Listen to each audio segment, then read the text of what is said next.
welcome to the After Talk with Andrew Feinstein. This is organized by INTAL and by Vredesactie. I'm Bram from Vredesactie, and this is Veronique from INTAL. We will ask some questions first, and then afterwards we can go to some questions of the public. So Vredesactie is a Belgian peace organization, maybe some of you know. At the moment we have a campaign against the arms trade. So that's why we're very happy to have Andrew Feinstein here.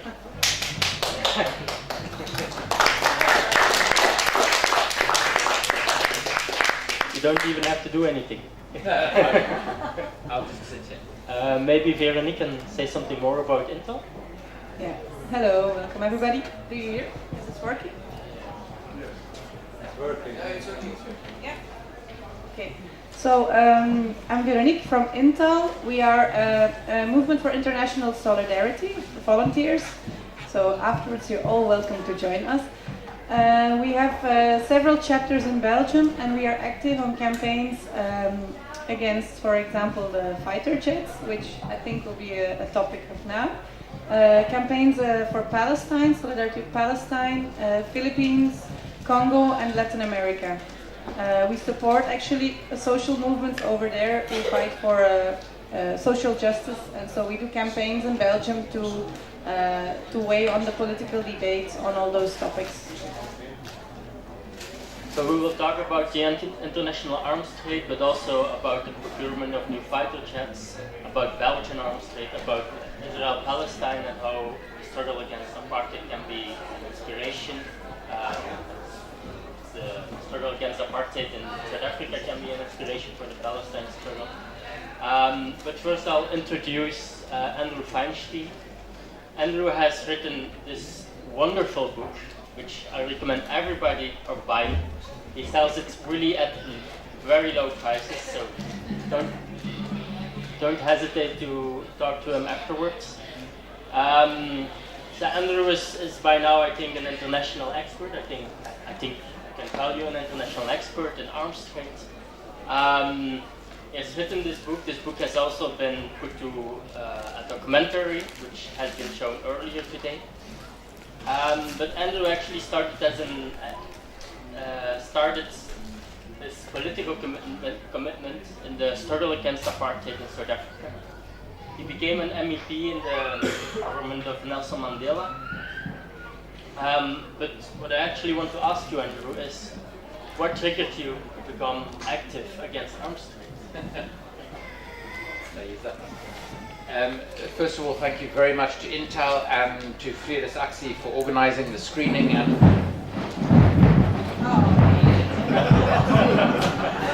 I feel I should dance, but I can't. For organizing the screening and for organizing this session where we're going to have to shout. My training in politics is now good for one thing. I've learned to shout over very loud crowds of people many times before. As Bram mentioned, this book, which was the inspiration for the film, and this book which came out about 4 months ago, Indefensible 7 Myths That Sustain the Global Arms Trade, which is the latest book that we've done. I'll be selling some of them for half price at the back because that's what I get them from the publishers for. In terms of how I got involved in the arms trade, I find it quite weird when I get described as an expert on the global arms trade, because it's not the sort of thing 20 years ago I would have imagined devoting most of my life to doing. But the way in which it came about was as follows. I was a member of parliament, as Bram mentioned, in South Africa after our first democratic election, which was in 1994, after the struggle to end apartheid was successful. And initially in that parliament, it was quite incredible because everything was done in the national interest, in the interest of the whole country, not in the interest of one party, not in the interest of a few politicians, but in the general national interest.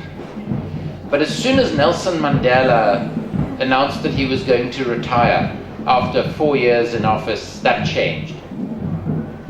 And one of the first things that happened under his successor, Thabo Mbeki, was that the South African government decided to spend $10 billion on weapons. Now, there are two things worth remembering here. The first is that South Africa was not a rich country in 1994. So $10 billion was a huge amount of money that could have been far better spent on the massive social needs that existed in the society. The second thing was that South Africa, under Nelson Mandela and under both of his successors since, hasn't had an enemy in the world. There is nobody who has threatened South Africa. There is nobody who's given incendiary speeches about problems with South Africa. In addition to which, in 1994, for instance,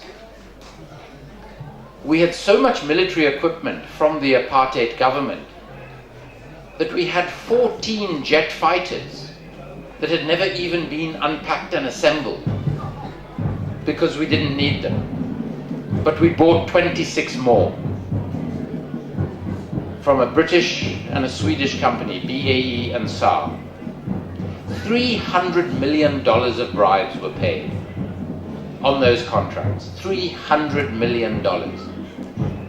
To senior politicians in my own party, to senior officials, to the head of the military.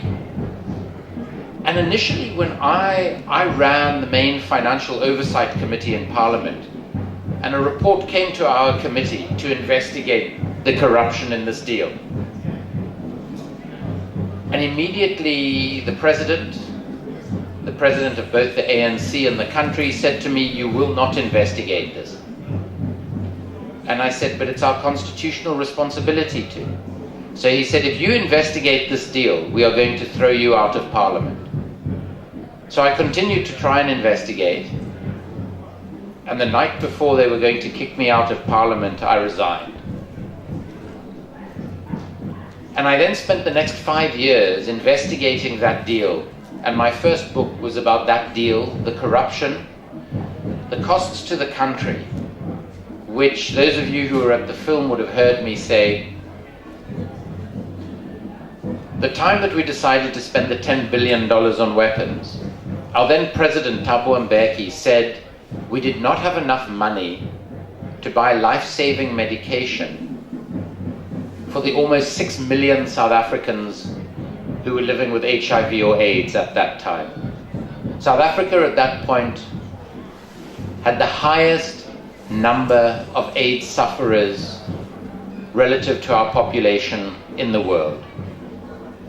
And a very conservative study estimates that as a consequence of that decision to buy weapons rather than medicines, 365,000 South Africans died avoidable deaths. 52,000 babies were born HIV positive every year because we couldn't afford mother-to-child transmission treatment. So when somebody says, why do we worry about corruption? It's a victimless crime. I saw hundreds and hundreds and hundreds of thousands of my fellow citizens die because we decided to buy weapons. So that's how I got introduced to this industry. And I thought that South Africa was perhaps particularly naive. We were a very new, young government. We came from a liberation movement. And then as I researched the South African arms deal, I discovered that what had happened in South Africa happens all over the world.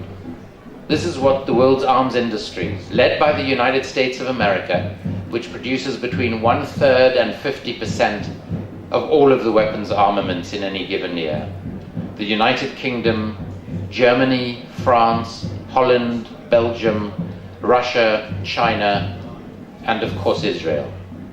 They export not only the death, the killing that comes with the weapons, they export the massive corruption, the undermining of democracy, the undermining of the rule of law, and they ensure that our politicians' priorities are not ordinary people who want good health care, who want good housing, who want to be able to feed their children, that it's those who make war who benefit most.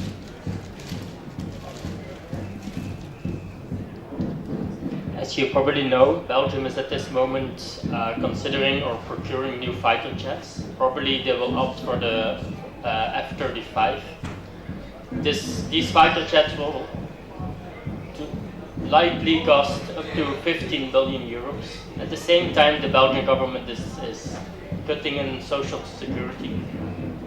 What recommendations do you have for Belgium regarding your experience? So, Belgium will buy the F-35. I have no doubt about that at all. Why do I say that? Because of Belgium's role in NATO and because of Belgium's relationship with the United States of America. So, Belgium will buy the F-35 jet, which is the most expensive jet fighter ever built, to solidify its alliance with America. For those of you who saw the film, there was an amazing man in the film called Pierre Spray, who was a former aerospace design engineer at the Pentagon. So he designed the F-16 jet fighter. He left the Pentagon many, many years ago when they first started designing the F-35. Why? Because in his words, it was clear that this jet was going to be the biggest piece of crap ever produced by a company that specializes in crap, Lockheed Martin. And he's been proved right. The F-35 failed its first 14 test flights. Now, it's not unusual for a jet fighter to fail 1 or 2 test flights. Its first 14. Pierre Spray actually said that the only good thing about this jet is that the only people who are going to be put in danger by this jet fighter are the test pilots. It is a joke. And it is costing the American taxpayer $1.5 trillion to produce this plane. It is going to cost you billions of euros, because it is your tax euros that are going to be used to buy this piece of shit. And while we've been showing the film around Belgium and around the world, I've been asking people in different countries how the F-35 is going to make them safer. And I discovered I wasn't the only one asking the question. So in Holland, when we showed the film in The Hague, I spoke afterwards on a platform with a former government minister who had been in government for 14 years in Holland. And he said to me, you know, all 14 years, because Holland is also buying the F-35, I've been trying to get an answer in government as to how the F-35 is going to make us safer. And no one in government can give me an answer, because it's not. It means that even if you accept a very narrow definition of national security, that you need to protect yourself with huge amounts of weaponry, even if you accept that, which I don't, but even if you do, the F-35 is going to ensure that money is spent on this ridiculous jet that will be completely useless in combat, which means that money isn't going to be spent on things that could actually keep people in Belgium safer. In my opinion, those sorts of things are looking meaningfully at climate change, looking meaningfully at inequality within Belgium, investing in the education system so that people understand that it is possible to live in a world without war, to actually educate people from a very young age, to stop spending money in support of those who are actually threatening our security in Belgium. And I'll give you just one example of what I mean by that, using the country that I live in, the United Kingdom. During our recent elections, there were 2 terrorist attacks, and I use that word cautiously, because Prime Minister Margaret Thatcher and President Ronald Reagan described my former boss, Nelson Mandela, as a terrorist. And if that's what a terrorist is, that's what I want to be. So I'm going to use the language that is used by our political leaders, by our police, and by our militaries. So there were these two terrorist attacks in the United Kingdom during our election. One took place at a pop concert in Manchester. And the young man who detonated the bomb and killed himself in the process, his father was very well known to British intelligence. Why? Because with the help of British intelligence, he had gone back to Libya, where he was from, to fight in a militia against Muammar Gaddafi. And we can talk about some of the weapons that went to Libya when Gaddafi was in power. His son, with the knowledge of British intelligence, then started traveling between Britain and Libya, fighting in this militia, becoming radicalized in this militia, and ultimately detonating this bomb in Manchester. Who funds this militia? British and American intelligence. In just the same way as they fund Saudi Arabia. So on the world's largest arms deal, the Al Yamamah deal, in which £6 billion of bribes were paid, American authorities only got interested in those bribes when they discovered that over £1 billion that were paid to the Saudi ambassador to America, Prince Bandar, the then son of the defense minister, some of it went from his account into his wife's account into the account of the 9/11 hijackers. Saudi Arabia is one of the biggest funders and weaponizers of the very Islamist groups that our government tells us are a danger and a threat to us. And we provide Saudi Arabia with tens of billions of dollars of weapons every year. So how on earth are we making ourselves safer with the nature of the global arms trade today? This brings me immediately to my next question, which is actually Belgium is one of the very important exporter of arms. CME Defense and Evenherstal are very important exporters to Saudi Arabia. How can we stop this? So, let me go back to the Libyan situation to give you a sense of how completely absurd the Belgian arms industry is.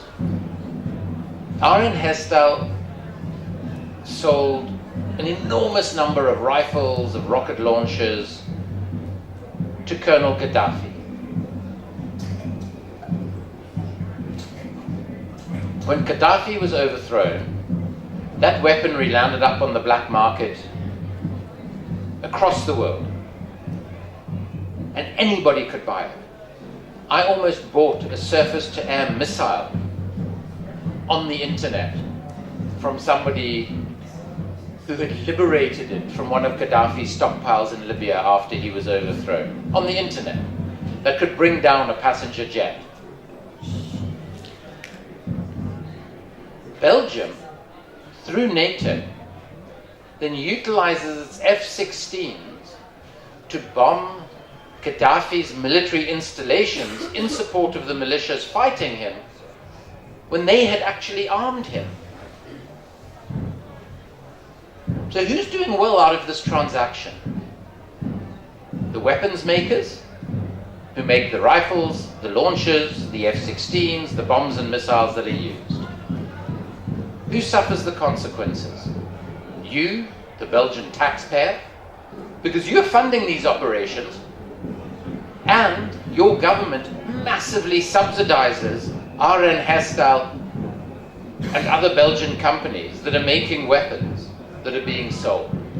Not one of these companies would be in business if there was actually a free market in the defense trade. They're all appallingly run companies. Lockheed Martin, the biggest and most successful defense company in the world, once tried to make a tractor. They couldn't sell their tractors. So eventually they started giving them away to farmers in Somalia and Albania. They used the Lockheed Martin tractors once and then left them to rust in their fields. So bad were the tractors that Lockheed Martin produced.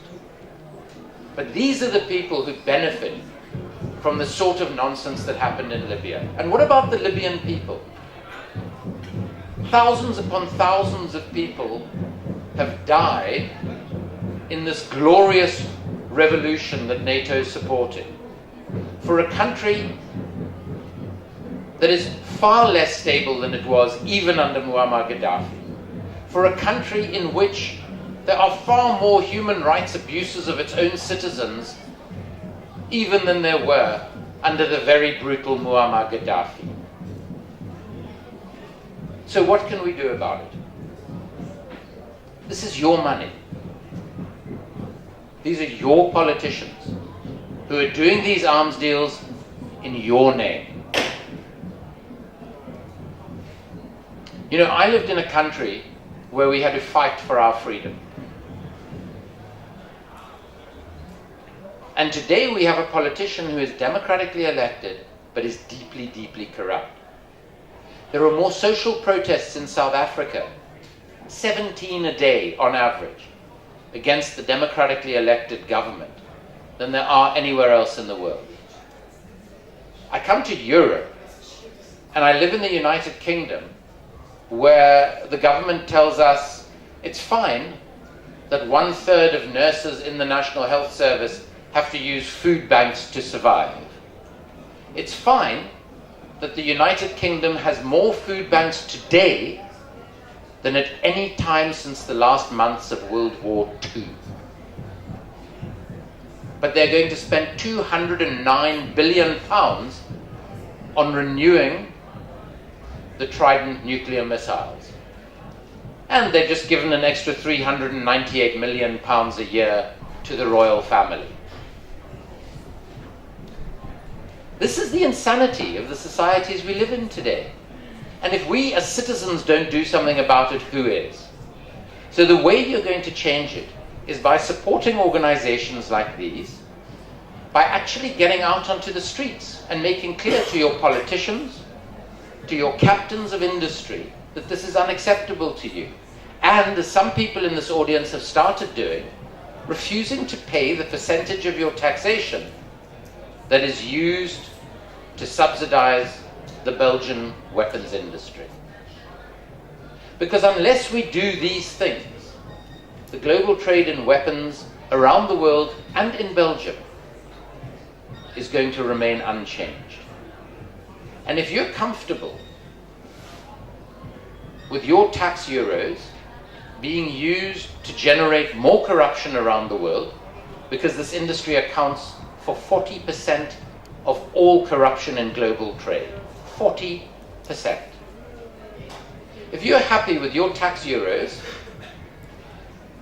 being used to undermine your democracy, being used to undermine your rule of law, because let us not forget that Aaron Herstal, your government, and all others like them around the world, who have violated UN arms embargoes at least 502 times, in response to which there have been a total of 2 prosecutions, one of which led to a small fine. So if you are happy for your tax euros to be used to make the world more corrupt, if you are happy for your tax euros to actually make Belgium and the world a more dangerous rather than a safer place, then do nothing about the Belgian arms trade. Then be happy that you're producing weaponry that is turning up in conflicts in Iraq, in Syria, probably in Yemen too. But if you're actually bothered by this, you have to become an active citizen. You have to get involved in protesting. You have to get involved in seriously considering withholding the small percentage of your tax euro that goes to Belgium's defense companies. Because that is what will make our politicians sit up and listen.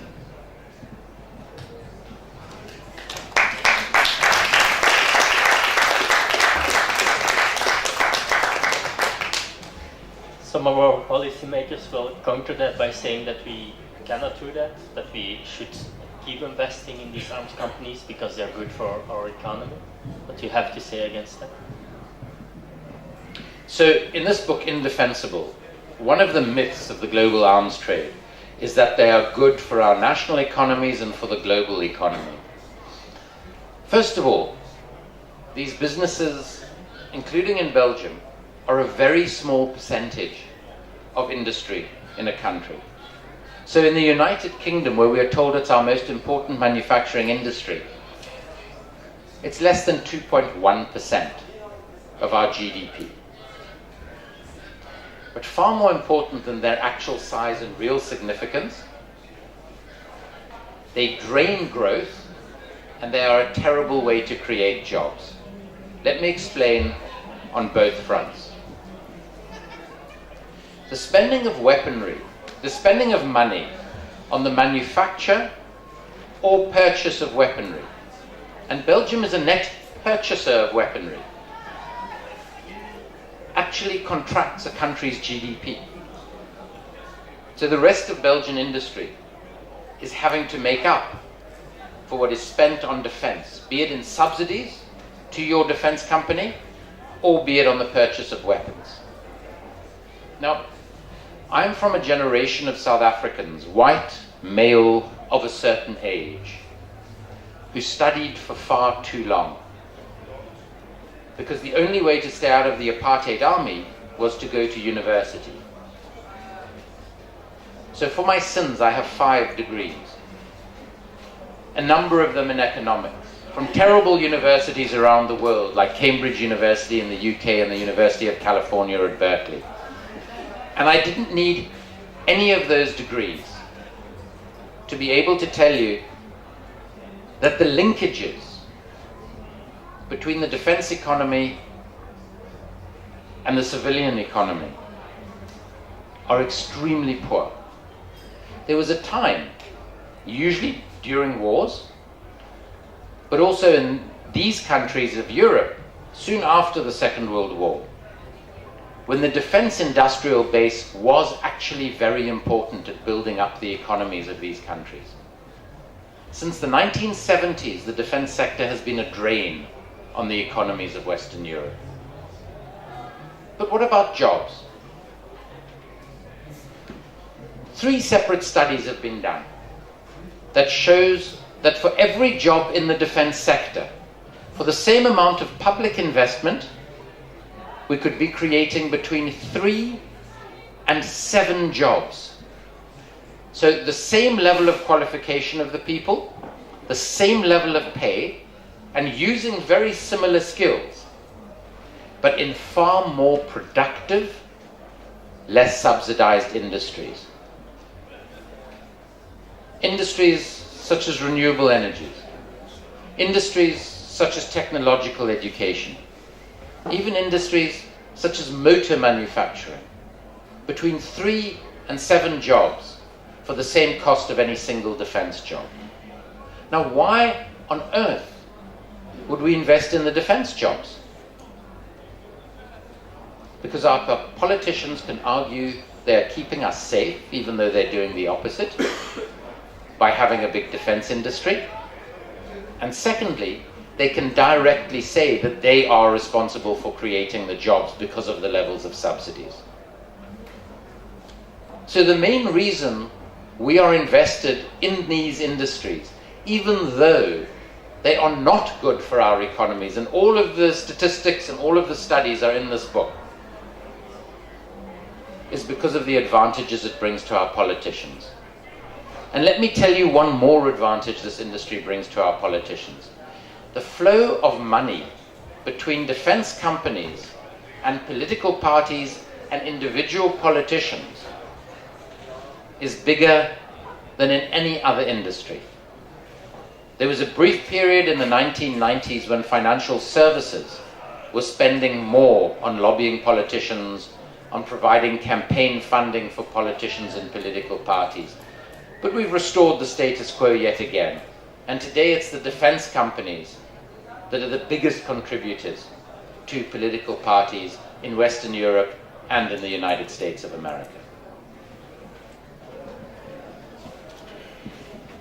As you know, NATO expects of its member states, including Belgium, that we spend 2% of our GDP to defense. Now also the European Commission has proposed to establish a European defense fund, which should fund the defense industry by 40 billion in the next 10 years. What you often hear from these politicians is that they say this will increase our security. You have been already telling a little bit about this. Could you expand? Sure.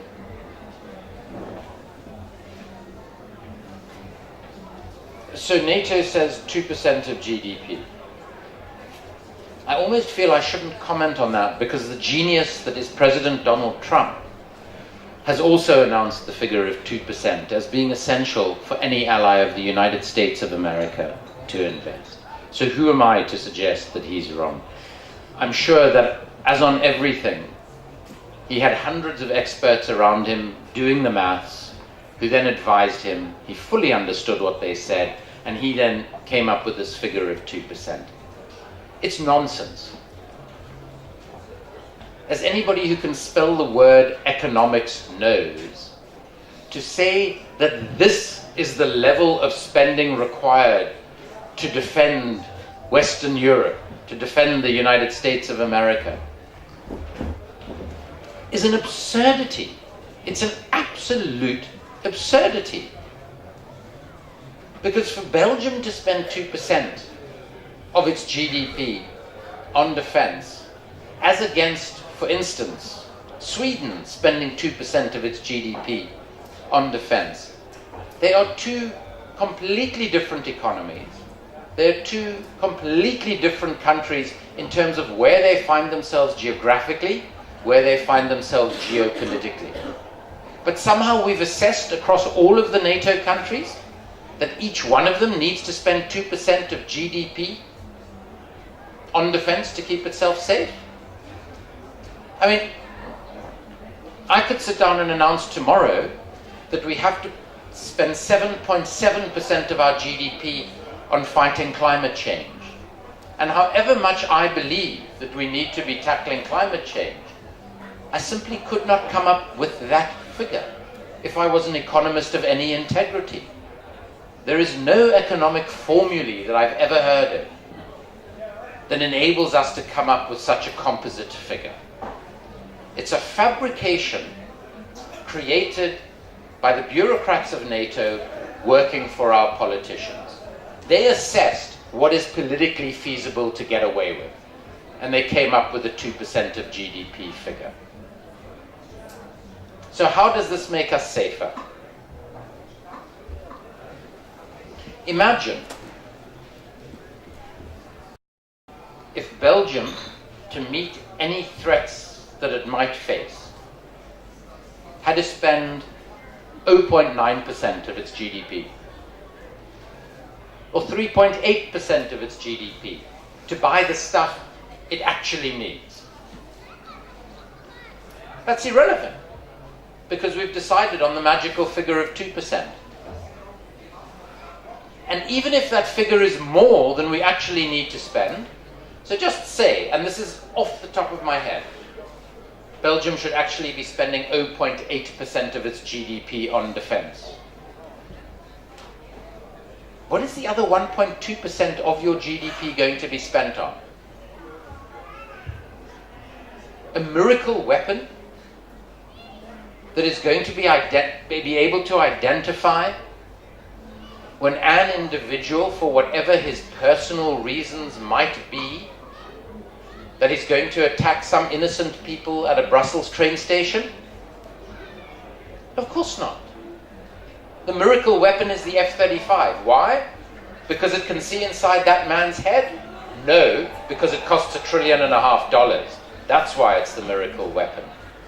So the absurdity of thinking that putting a figure to your defense needs is in any way going to make you safer simply shows how gullible our politicians think we've become.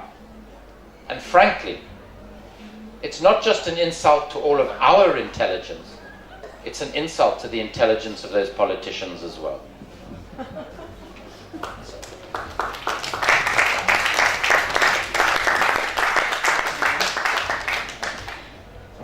Thank you. Oh, my voice. I'll keep it very brief. I just would like to add one more question before giving the floor to you. Yesterday we had Professor Richard Falk here with us. And since you're from South Africa, I would like to take advantage, sorry about that, it's a little bit off the record, for the Palestinian cause, because he called in one of his latest reports in March this year, Israel an apartheid state. So he made a research with another historian, and he defined Israel as apartheid state, how it is defined by international law. So I wanted to ask you, the boycott, the BDS campaign in South Africa, it helped to put an end on apartheid in South Africa. So in which sense maybe it can inspire us in our solidarity work with Palestine? It's a perfectly logical segue from what we've been talking about. The risk you take is you don't know what my answer is going to be. Because as I'm sure you can guess, I'm Jewish. In addition to which, my mother was a Holocaust survivor. She was one of very few Jews to survive the Second World War in Vienna. And she survived by being hidden in a coal cellar for over 3.5 years. She lost 37 members of her extended family in Auschwitz and in Theresienstadt. And as you say, I grew up in a racist state. I went to university paying nothing because I happened to have, I was going to say a white skin, but my children always tell me, you're not white, you're a funny pink color. But because of that, I lived an enormously privileged life. And I was very fortunate that I had this mix between South Africa and Austria, because when we used to spend time in Austria, I would see people of all shades and colors mixing with each other. And I would think, why don't I see that at home? And as I got older, I could ask my parents questions about it. And fortunately, the way in which my mother internalized the experience of the Holocaust was to say never again. And not just never again that Jews should never be put in danger. Never again should any human being be put in danger.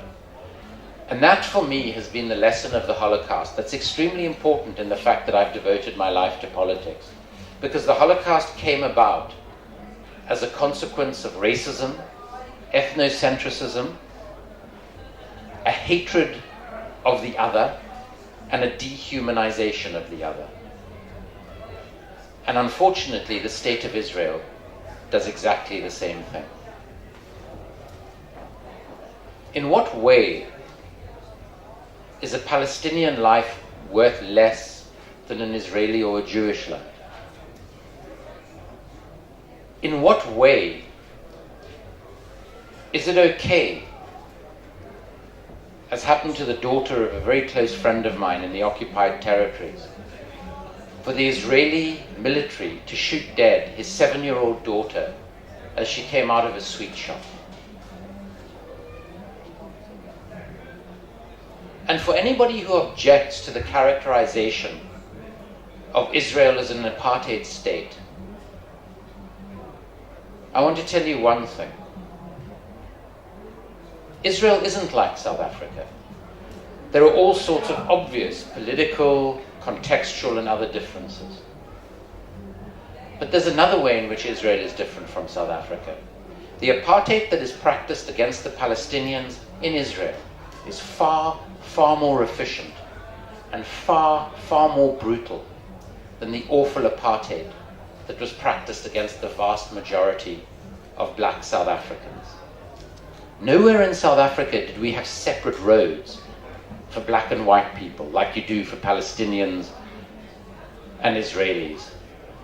Nowhere in the world did we have different number plates. The South African military and the South African police during the apartheid years burned down a squatter settlement of 70,000 shacks, destroying the few meager possessions of all of the people who lived in those shacks and killing 170 of them in the process.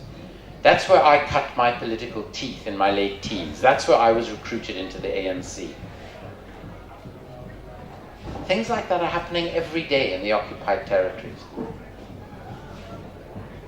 if you spend 5 minutes at a crossing from one of the occupied territories into Israel or the other way around, the way in which elderly people,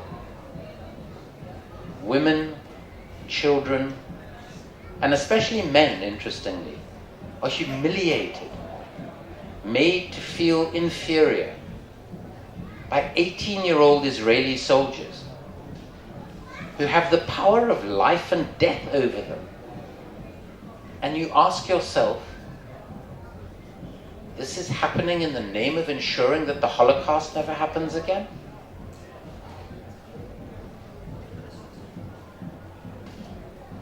In 1986, I was forced to leave South Africa because I refused to serve in the apartheid army.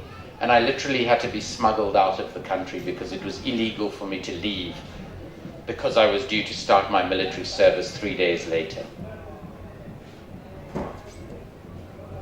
I thought I'd never go back to my country. In 1986, I saw no prospect of change. If someone had told me then that in 1990, 4.5 years later, Nelson Mandela would be freed from prison, the ANC would be unbanned, and that a further 4 years after that, we would have democratic elections in which each adult was allowed to vote, I would have used my first training, which was in clinical psychology, and suggested they seek institutional help. That's what happened. In late 1990, I was able to return to South Africa that had started on the path to freedom. What caused that to happen was what was happening geopolitically with the collapse of the Soviet Union and the Cold War. But as important was the fact that South Africans in townships around the country were making the country ungovernable. But the apartheid army was extraordinarily powerful. And there's a brilliant new book that has been written that a friend of mine will bring to Belgium next year about how Belgium and other Western European countries funded and supported the maintenance of apartheid. But people in the rest of the world started protesting against apartheid, started boycotting the banks that funded apartheid, started boycotting the oil companies that provided the oil for the apartheid military to do what they were doing in South Africa. What would we call the international apartheid movement today? The BDS movement, the boycott, disinvestment, and sanctions movement. And the most important single event that led to the end of apartheid was the fact that a group of banks called the Paris Group of Banks, including Barclays Bank and what was then the Chase Manhattan Bank, which were being boycotted by millions of students around the world, would no longer roll over South Africa's apartheid debt. So it started costing South Africa millions and millions and billions, in fact, of dollars more to be able to maintain the system of apartheid. That is what led to the end of apartheid. And that was because of the solidarity of millions of people around the world, many of them in Belgium. And that is the only thing that is going to bring change in Israel and Palestine, is if we make it impossible for the Israeli government to survive doing what it does today. And for those people who tell you that it is immoral to consider a boycott or disinvestment or sanctions against Israel, I, as a Jew, as the son of a Holocaust survivor, as somebody who knows that Israel, as we show in this book, plays an appalling role in the global arms industry, testing weaponry that you're not allowed to use anywhere in the world in the occupied territories on Palestinians. I will tell you as a Jew, and I will tell you as the son of a Holocaust survivor, the only moral thing we can do is to boycott, to disinvest, and to impose sanctions on Israel.